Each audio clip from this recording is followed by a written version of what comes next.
Magandang araw po sa inyong lahat mga kamatyas! Napaka-importante ng laban na ito. Prague Nananda Nakamura sa round number 11 ng ongoing candidates. Nagkapisakan po sila. Habang tuloy pa ang bakbakan nila Nepo, pasadahan na kagad natin ito at mamaya tingnan na rin natin ang initial standing after round number 11. Ang ginawa ni Prague, nag D4, D5 si Naka, Knight F3, Knight F6, C4, nag C5. Kakaiba ang binitawang tirada ni Naka. Kakaiba yan kasi kapag ginalaw ang pawn, usually po yan sa C6 lang yan. Slab defense ang kauuwian. Pero dito, nag C5 kagad. Tingnan natin, kumapture sa D5, C6 D4. Kung tawagin pala ito ay Austrian Gusev variation ng Queen's Gambit decline. Queen takes D4, Queen takes D5. Tingnan nyo naman ang itsuro. Knight C3 capture at nag A6 para walang panggulo. Knight B5, nag G3 para magde-develop. E5, Knight B3, Knight C6, Bishop G2 at nag A5. Ayan, mag A4, iistorbohin ang Knight. Nag Knight B5 dahil bumuka ang B5 square, sinamantala ni Prague para atakihin sa C7 at yan ang novelty. Dahil ang naitala pa sa aklat ay Bishop G5. Ayan, tignan natin, timbangin natin kung sino ang mas malakas. Knight B5 novelty o old line. Nag-Bishop B4 check, Bishop D2, King E7. Ayun, umangat lang. Ngayon, kung magna-Knight C7, parang lalabas, threat lamok lang yan kasi mag-Rook B8 lang, baliwala.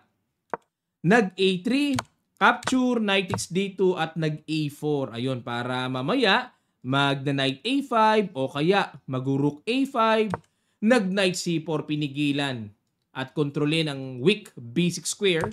Nag-Bishop E6 tineret lang. Rook C1, nag-Rook A6 para walang lundag ng Knight dyan. At nag-Castle, Rook D8, kinontrol na ang D-file. Nag-Knight E3. Saan pupunta ang Knight?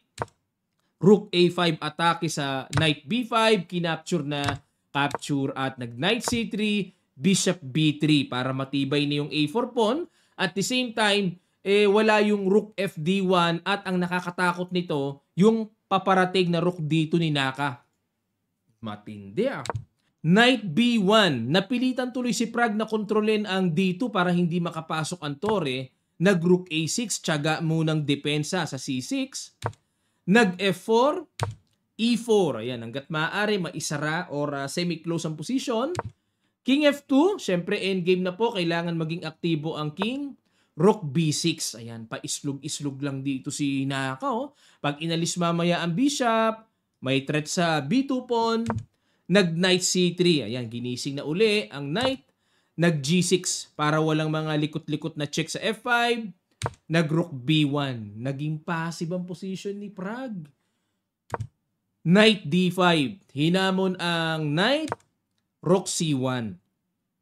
Dito kasi mga kamatyas, hinamon, huwag basta-basta ka-capture kasi pag kinapture yan, ay napakalakas din sa black. Diba? Mag-F5 yan, tapos mag-D4 yan, lalakas yan. Nakakatakot yan. Kaya, nag-Rook C1, tiyaga-tiyaga muna, and nag-F5, pinagtibay muna ang pawn sa E4. Ngayon dito mga kamatyas, maaring mapatanong kayo, ibalik ko lang kaunti ha. Ibalik ko lang. Coach, ba't hindi kinapture yung pawn sa E4? Magda-Knight takes E3. King takes E3, Bishop C2. Pag nag-Rook C1, kakapturein lang, capture, and Rook takes B2. Yan po mangyayari. Pero tingin ko okay pa rin naman dito sa white side kung magiging Rook and pawn ending. Tingin ko okay pa rin eh. Pag kinapture yan, King F3 at pag kumapture ulit, Rook E1 check, King F8 and Rook A6 para kuhanin ang pawn sa A4 tapos kukontrolin ang 7th rank. Ayan, tingin ko mas okay na timpla ito para kay Prague. Ayan, pero dito ang ginawa niya kasi balik tayo Rook C1, F5, nag-G4, talagang niligalig ni Prague si Naka. Oh, hindi pwede yan. Oh, nag-G4, F takes G4, Knight takes G4, Knight takes F4, at nag-King E3. Ayun, na bad move dito si Prague. Dapat daw po ang tira ay King E1. May atake pa rin naman. Tapos sa continuation, mag-Rook F8 and Knight E3. Yun nga lang po medyo mahirap makita ang timplahan na ito. Kaya, ang ginawa dito, nag-king e3, knight d5 check, king takes e4, knight takes c3, b takes c3, at nag-c5. Nako, ito mabigat dyan. Yung silip ng tore na dadalhin sa e6. Rook f4, another bad move by Prague. Dapat daw po ang tira ay king f4. Iwas na pag chumek, king g3. Ayan, no? Konti lang, hindi pa ganun kalakihan ang lamang dito ni Naka. Pero nag-rook f4, ayan mga kamatsas. Timplado, nakita ni Naka. No? Simple lang ito pero yun ang pinaka bitaw din ng computer engine eh. Sige, pakiguess nyo yung malakas na tira. Sa ilang sandali lang, tutuloy kagad natin. Start.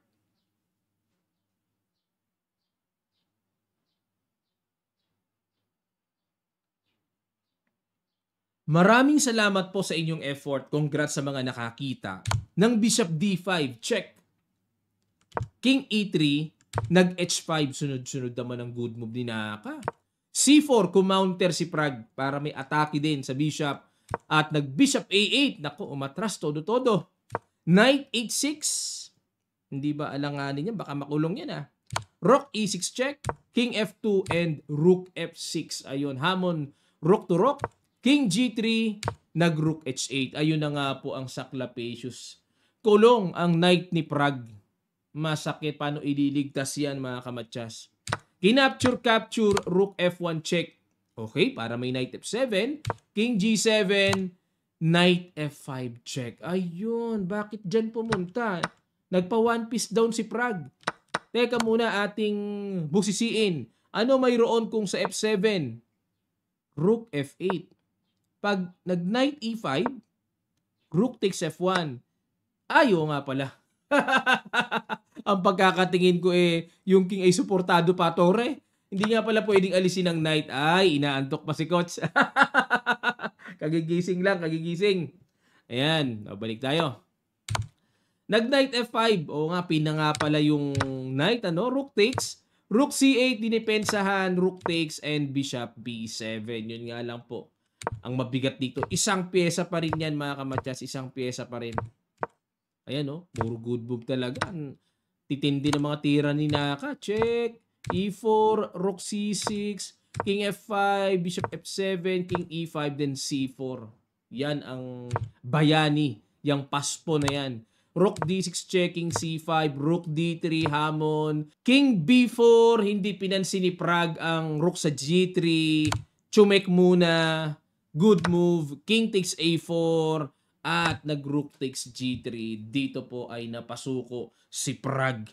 Napaka-importante po ng laban na ito kasi si Prague kasi para matulungan niya si Gukesh sa pagka-leading, kailangan niyang tablahan man lang si Naka or pisakin, mas maganda kung nagtutulungan silang mga Indian players dito. Pero bumigay po si Prague. Ito ang kinalabasan. At bakit po nag-resign?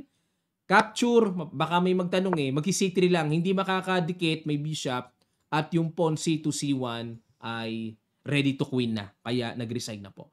Ito ang standing nila. Initial, kasi naglalaro pa si Nepo, pero halos kita na rin natin yung nasa top.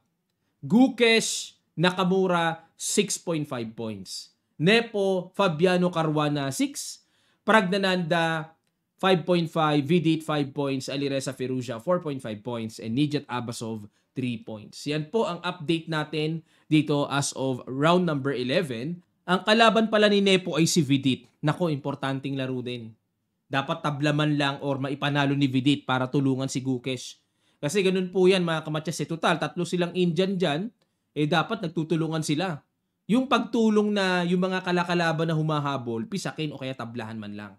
So yun po yung ibig sabihin. Hindi yung pagtulong na pag silang mga Indians na naglalaban nagbibigayan o nagkatablahan, mas magandang tulungan pagka ganyan. Total, nandyan na, given na yan 3 Indians na yan So, yung mga po pwedeng humabol kay Gukesh, yung mga kasama ni Gukesh, pisakin ng pisakin para hindi makahabol. Yun nga lang, si Prague bumigay po kay Naka.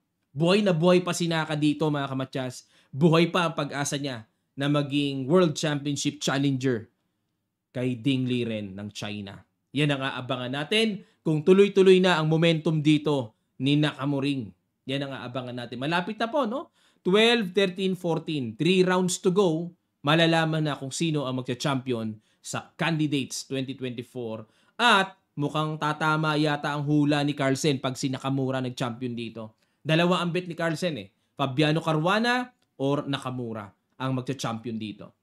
Okay, maraming salamat po mga kamatyas sa mga nagtatanong po ng ating Kamatyas merchandise. Available po dito sa ating Shopee link. Punta lang kayo sa Shopee, Kamatyas Sporting Goods Shop. Pili na po kayo ng ating mga products. At magkita-kita po tayo sa darating na Saturday, God willing, ang ating 12th edition ng Kamatyas Rapid sa SM South Mall. Pwede po kayong manood doon at yun po ay free tournament mga kamatyas. Maraming salamat. Magkita-kita pa tayo sa mga susunod pang videos.